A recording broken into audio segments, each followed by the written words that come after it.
I'm going to talk to you about the fall of Richmond Palace. But of course, before we do that, we better see, well, actually, what was there before it fell. So here's a lovely eyewitness sketch showing the palace from the river. And over on that side, we have Old Palace Lane and the White Swan. And for those on this side, it would be the White Cross. But let's look a little bit closer at the actual privy lodgings, or the private lodgings of that great palace. And Henry VII built that to establish his power and his prestige, and also to have the most magnificent palace in England at the time, and also to be the envy of other monarchs all over Europe. But unfortunately, that's what we have left now. Pretty though it is, and I'm sure that many of you have actually gone through that archway and thought, oh, this is the Tudor archway. But a thought for you is, wonder what it was like 500 years ago. And that is a picture of the Tudor archway 500 years ago, built in 1501. But as we can see that, let's go through that archway and go into the actual courtyard of Henry VII. And that is the courtyard that he built. And to the left, we've got the wardrobe. Now, we know of it as the wardrobe, but let's actually have a look at what it was really like. Let's go in closer now, where we can see here the doorways for the people and the larger doorways for all the wagons that were going inside. What I wanted to do was to create a guided tour of the palace. And that's a bit tricky, really, because there are no pictures of the insides of any of the rooms. So what I did was to create some, to try and give you an impression, a depiction of what it was like inside. So there you have a depiction of the inside of one of the rooms in the wardrobe, with some of Elizabeth's 2,000 gowns, apparently, that she had. Okay. And let's now go through that door back into the courtyard. And from there, we can see a building over there, the Great Hall. Do you see on the corner it's got the clock tower? Well, let's go into that hall. And here we have a depiction of the Tudors milling around in that Great Hall. But if you look at the roof, the ceiling, now this is actually the ceiling of Hampton Court. But it's a kind of like a brother palace to Richmond. It was later built. It's been beautifully restored, obviously, and well taken care of. But we believe that actually the Richmond Palace Great Hall was very similar to that. Okay. But let's now take a global view of the site itself. Now, what you're looking at here is a photograph of the fantastic model that is in the Museum of Richmond. If you haven't checked it out, it is certainly well worth a visit. And what the museum kindly did was allow me to take photographs and close-up photographs of the rooms and the buildings, which gave me the opportunity to show the outside of these buildings. Let's look in closer. That's the privy lodgings, which is the ones that we looked at in the sketch that I showed you at the beginning. I do love in the model, I do love the royal barge. I think it's, even that's in, and the little people in their Tudor outfits. I haven't got time to show you the full guided tour, but we can look at one room, well, a number of rooms that I particularly like. This is the dining room for the special servants who were in the privy lodgings. They were special servants, they were trusted, and they had their own special dining room. Another room that I like is this of the Duke of York, very grand and very opulent. But I think my favorite is one that's mentioned in the survey, which is the school room. And we have to realize that the monarchs had their children, that would be Mary, Elizabeth, and Edward. They were all schooled in this kind of room. And the point was that Richmond Palace, with the moat around it and the 3 heavily guarded archways, was a very safe and secure people for the children of the monarch. So for security reasons, they were there, but this is where they would have had their lessons.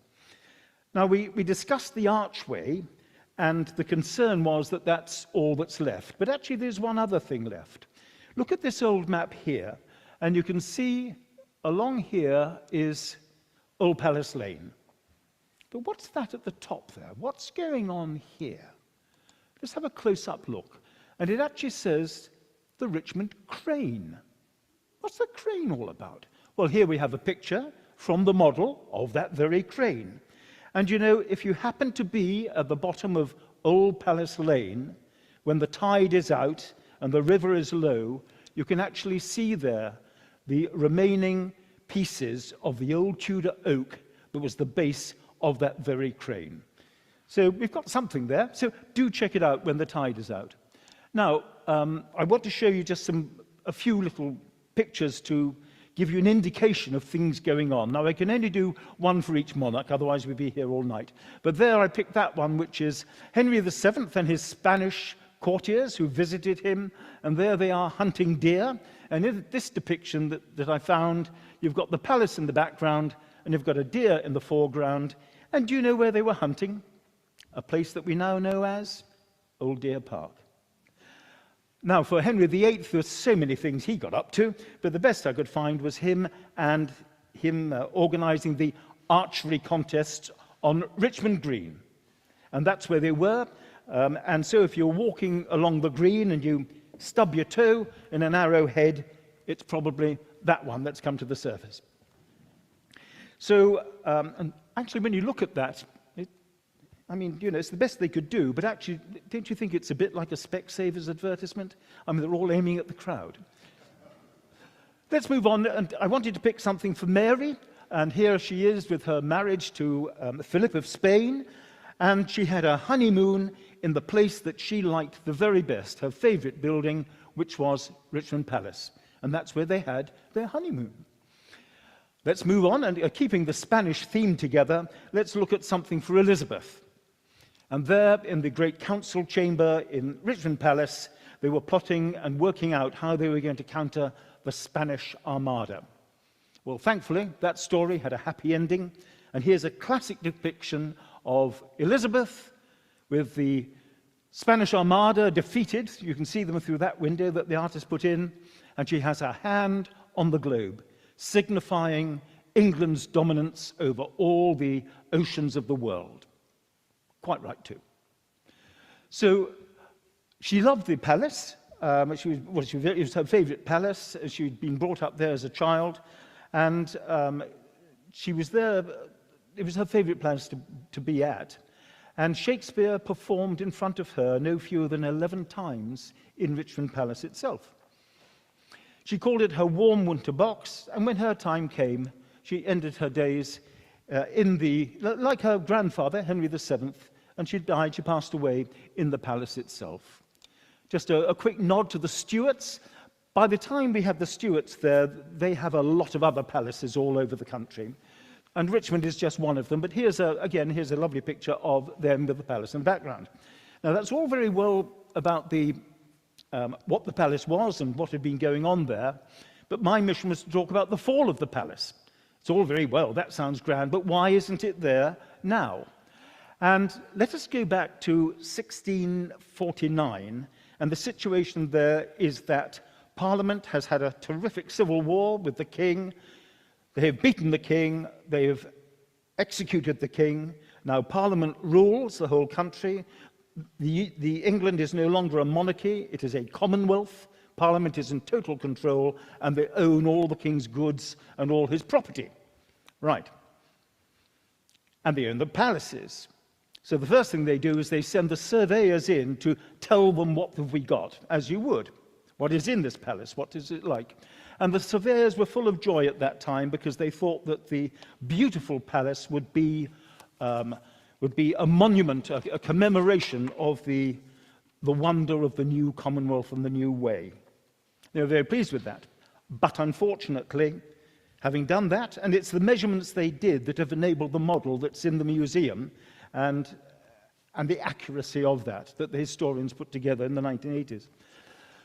Having done that, they were then told, right, now you've surveyed the whole place, now please value it for demolition. And they were horrified at that. And I have here a photograph that I took of the actual survey document, the last paragraph of it, and I'll read it to you because it's difficult to read the writing there.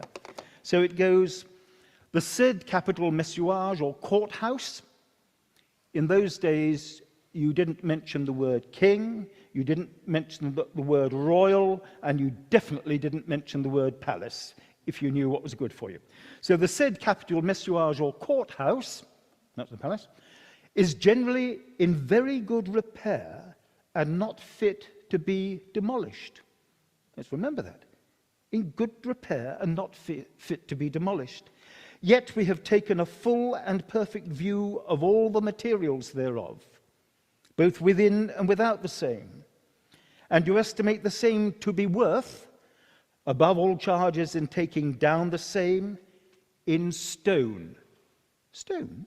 That's the white carved stone of the privy lodgings.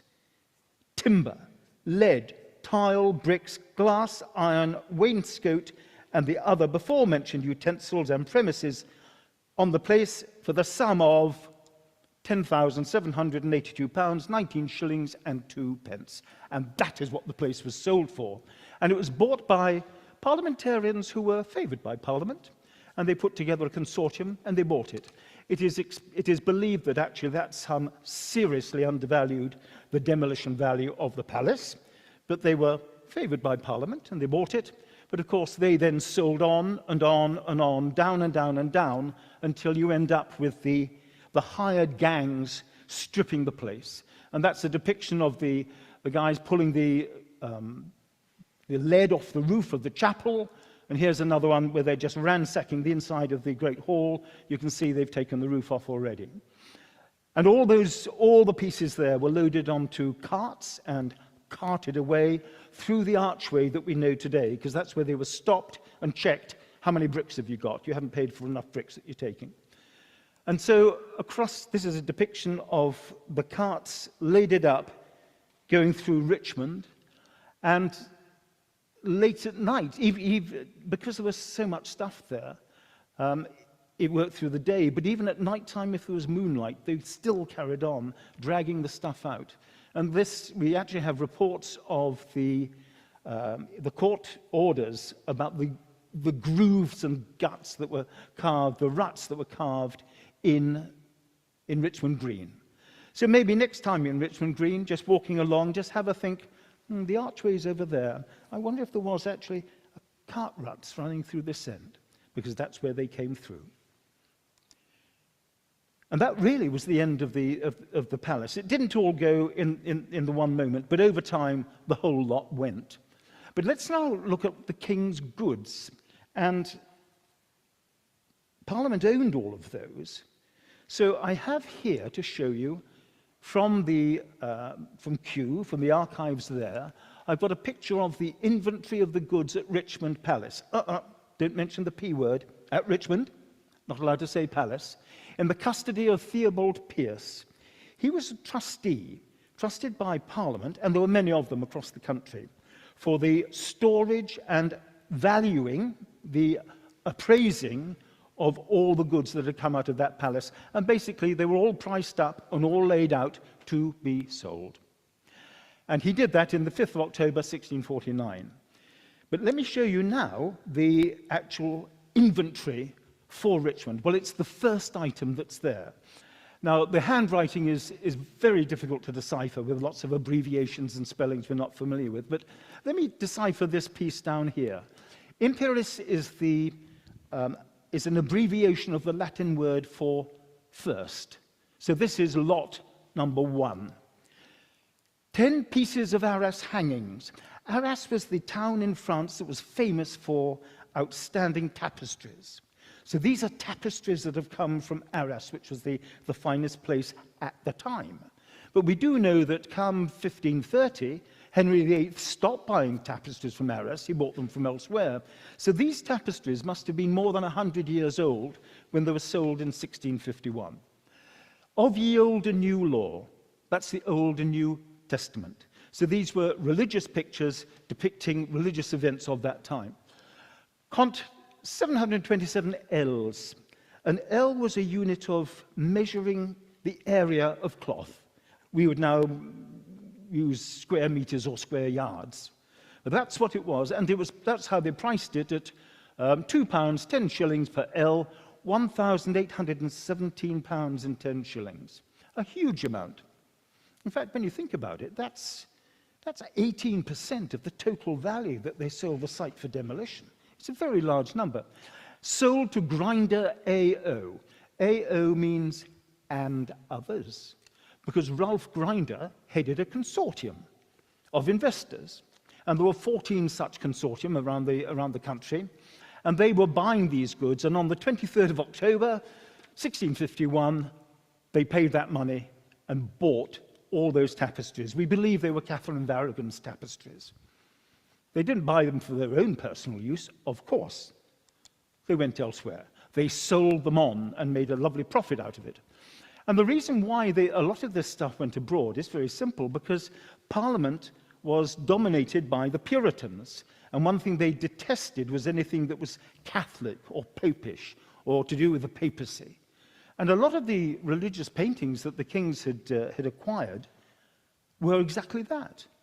But then, in those days, it was very unwise, if you're in England, to buy anything where you could be construed as being favouring the Popish way. So a lot of these items had, for all their art, they had little value in England because nobody would dare buy them.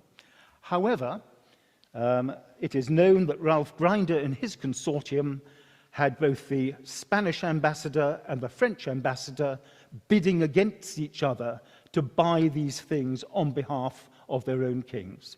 We believe that the Spanish king ended up with the Catherine of Aragon's tapestries, because he's going to, isn't he? It's from Spain. And we do know that that there are items that were sold in this way that are still in the Louvre in Paris, because the French king bought them. And off they went. But let's end on a happy note, because it's a shame they all went, but there we go. On a happy note, that is a picture of the middle archway. So when you go through the main archway that we have today, facing you is Trumpeter's house, and that is where the middle archway was. And you see up at the top there, you see here and here, little statues are drawn in. Now, this was drawn in 1560, but the statues are there. And the idea was they were stone statues of trumpeters with golden trumpets, the two of them, catching the sunlight as in the gold. And as the king and his entourage approached, real trumpeters would get the signal, the trumpets would blow, and it would be as if the statues themselves were shouting a welcome, trumpeting a welcome to the king. Okay. The middle archway went, everything went. And in that site, about 50 years after that, in 1704, we have Trumpeter's house. But you'll be glad to know that the trumpeters themselves are still there, under the care and protection of the owners of Trumpeter's house. And although they've not got their trumpets anymore, because Cromwell and the rotten lot stole them, and they've been beaten up a bit, but 500 years later, they're still there. And so, from the back of Trumpeter's house, which would be the back of the middle archway, you have this lawn. And the lawn runs from the back of Trumpeter's house all the way down to the river itself. And of course, what we're looking at there is the site of the Privy Lodgings. And underneath that grass are still the foundations. Now, this is a picture from our little summer party last year, and that's me giving a talk. So if you are able to come on September the 13th, you'll be very, very welcome. If you want, you can have a guided tour of the gardens, or maybe you just want to go and stand right in the middle there and think to yourself, I'm standing on one of the most historic sites in England. Here were Henry VII, Henry VIII, Mary and Elizabeth. They were all around where I'm standing now. So, ladies and gentlemen, if you'd like to come over to that, you are, of course, very welcome. I'll just close with this final slide, which is, Sir Trevor said, I was always a little vague about Richmond Palace, what it was like, what happened there, and where it's gone. But not anymore. Ladies and gentlemen, thank you for your interest.